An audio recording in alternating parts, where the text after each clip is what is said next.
तो सबसे पहले क्या करेंगे, इसको हम लोग यहाँ पे प्रोडक्ट रूल लगाएंगे, है ना। तो d by d x of a x plus b to the power n multiplied normally c x plus d to the power m plus a x plus b whole n d by d x of c x plus d whole m, है कि नहीं। यहाँ पे लगेगा क्या, chain rule, d by d a x plus b a x plus b whole power n multiplied D of a x plus b सिर्फ by d x, सही है, d whole power m plus यहाँ पे same way में a x plus b का power n d by d of c x plus d of c x plus d power m multiplied d by d x of c x plus d. बस इसका power क्या हो जाएगा, चुपचाप से n into a x plus b power n minus one, इसका हो जाएगा सिर्फ a हो जाएगा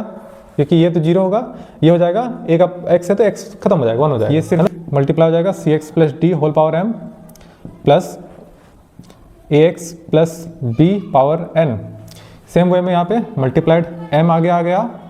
सी एक्स प्लस डी का पावर m माइनस वन आ गया, ऊपर आ जाएगा, मल्टीप्लाइड यहाँ पे वैसे क्या बचेगा, c बचेगा। इन दोनों को कॉमन रखना है कि नहीं, लेकिन है क्या कॉमन दोनों में,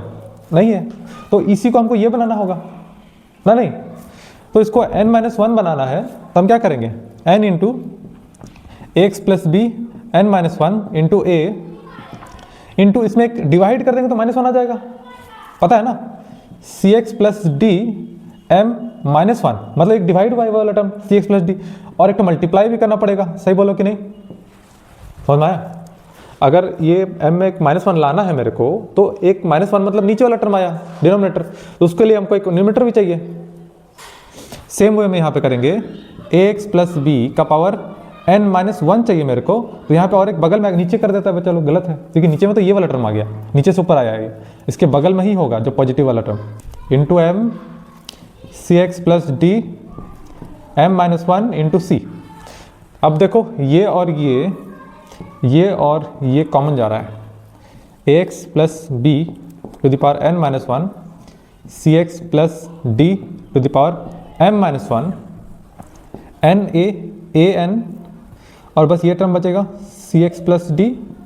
प्लस इसमें c m a x plus b, यही है ना।